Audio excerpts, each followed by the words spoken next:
scribes and Pharisees. So Jesus said to the scribes and Pharisees, "Woe unto you, scribes and Pharisees, hypocrites! For ye pay tithe."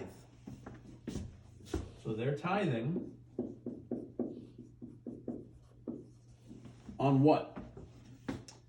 On mint and anise and cumin, and have omitted the weightier matters of the law, judgment, mercy, and faith. These ought ye to have done, and not leave the other undone. So what is he saying? He's actually commending them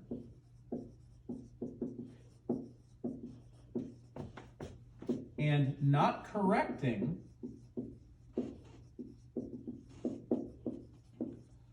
a New Testament tithe with, what is it, anise, cumin, I always forget the third one. Anise, cumin, and something. Mint.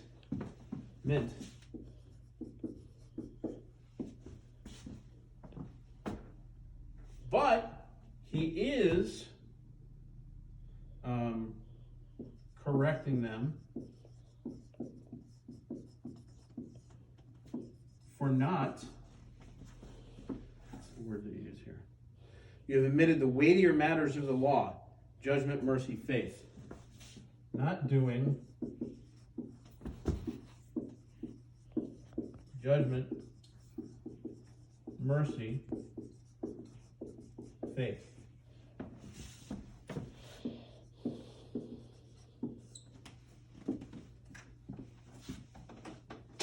This is after the law was given.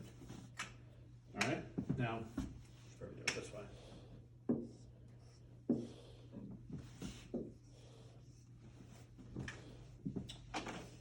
So, before the law is given, we have Melchizedek giving tithes and blessing God.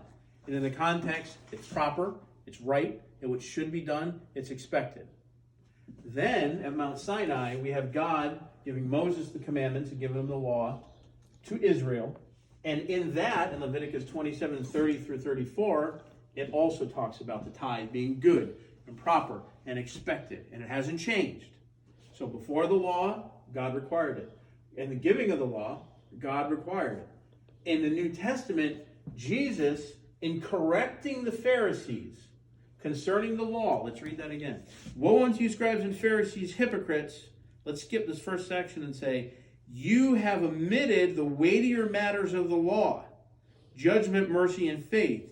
These ought ye to have done, the same way that you properly obeyed the law and properly tithed with anise, cumin, and mint."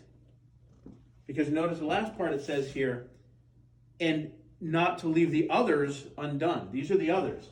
In other words, you did this, you didn't do that. You should have done this, but even so, you should not have left these undone. That is proper and that is right.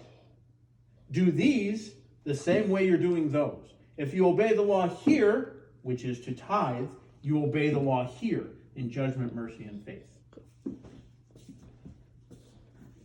So that's before, during, and after.